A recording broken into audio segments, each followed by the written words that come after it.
Hi, my name is Clarissa Shields. Hi, this is Denise Estrada, and You're watching True School Sports. you're watching True School Sports. Well, it's personal between me and you, and I'm going to do you some serious harm, you big stiff idiot. The untouchable True School Sports Empire proudly presents something the boxing games are missing. Hey, what's going on? It's your boy BT, and I came here to talk some boxing with the thousands of True School Sports subscribers. Now, I wanted to talk about one of the fights that was ordered at the WBC convention just last week.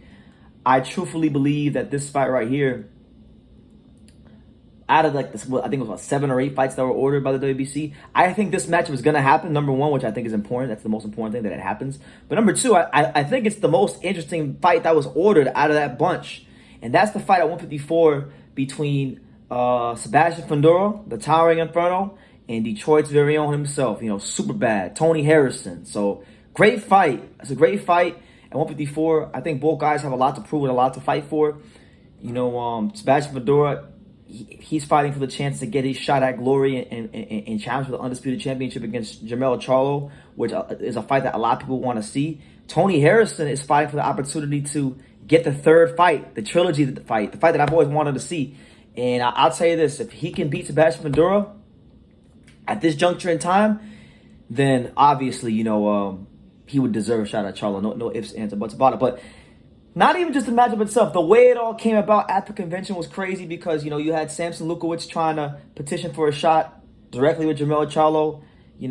He said that he tried to make an interim fight with Tony Harrison. He was trying to pretty much say in his nice political roundabout way that Tony Harrison was ducking. He was ducking Sebastian Fundora. But then, Tony Harrison, unbeknownst to us, had his own representative there at the WBC convention in the form of Alicia Baumgartner, who pretty much cut him off and told him, no, Tony Harrison is ready to fight. Tony Harrison wants to smoke. Tony Harrison is ready, willing, and able to make the big fights happen at 154. And to Samson's surprise, he said, okay. And it looks like we're gonna have a fight. So it's good to see Tony Harrison back involved in a big time fight, because he hasn't really been involved in a big time fight since the latter part of 2019 when he lost that fight to Jermell Charlo. So style wise, technical fight wise, really interesting fight because Fundora is pushing about 6'7", something like that at 154. Tall guy, tall, lanky. He's a praying mantis with boxing gloves on, but he's a taller guy that doesn't necessarily fight like a taller guy.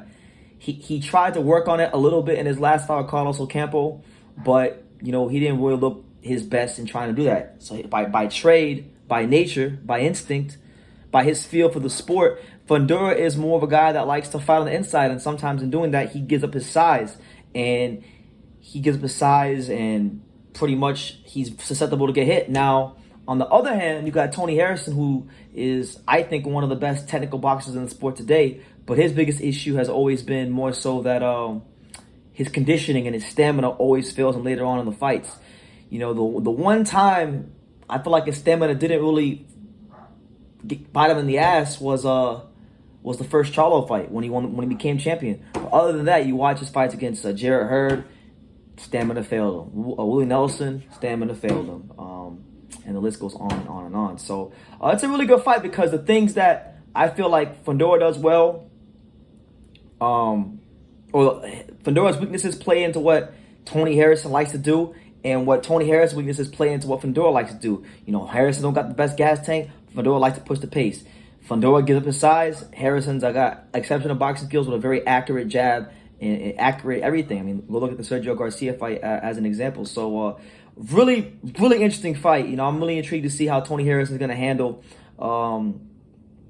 the size advantage of Fundora. And then as far as Fundora, does he make any tweaks here? Because it kind of looked like in the last fight he's working on trying to use that frame, that long, tall, rangy frame of his, and box on the outside more. So if he can do that in this fight and then kind of mix up the pressure fighting in here and there, then he's got a chance because, like I said, Tony Harrison don't got the best gas tank. But then again, I could also see Tony Harrison hitting Sebastian Fundora with something vicious, something nasty and something vicious, because Fundora routinely gives up his size, squares up, and Harrison is long, rangy, he can punch, And I don't think people really talk about his punch power like that because people always talk about his speed, his boxing skills, and things like that. But this is, listen, when we talk about boxing, Tony Harrison is boxing. He is Detroit. He's got boxing all down in his DNA. You know, his grandfather was a fighter. His father was a fighter. So naturally, he knows what to do when he's in there because this is in his DNA. It's in his blood. It's in his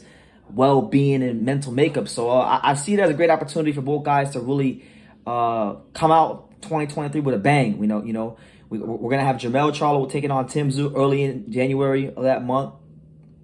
This fight, I would hope, right? My biggest hope is that if PBC and Al Heyman really want to come out the box with a great card, put this fight co-main event, Tim Tszyu, Jermell Charlo, right there in January. And you'll have something really to get people excited, to get people fired up about 2023, because 2022 for PBC wasn't the best year, but that would be the kind of thing that gets 2023 started off on the right foot. But yeah, that's my little synopsis, my take, my perspective on Sebastian Fundora versus Tony Harrison. I really do think it's one of the most interesting matchups in all of boxing. So I'll definitely be talking about it and discussing it more as time goes on. But yeah, let me know what you guys think. Who you guys leaning towards? Who you picking? And why? Let me know why in the comments down below. Make sure you guys take the time to subscribe. And like I say in every single one of these videos, you can love me or you can hate me. But I'm just a kid from Daniel. So until next time, take care, guys. Just like Mayweather's uncles would say, a lot of people don't know shit about boxing. You do. You've done it. Thank you. You about the only smart guy that I know, bro. Nobody knows shit about boxing.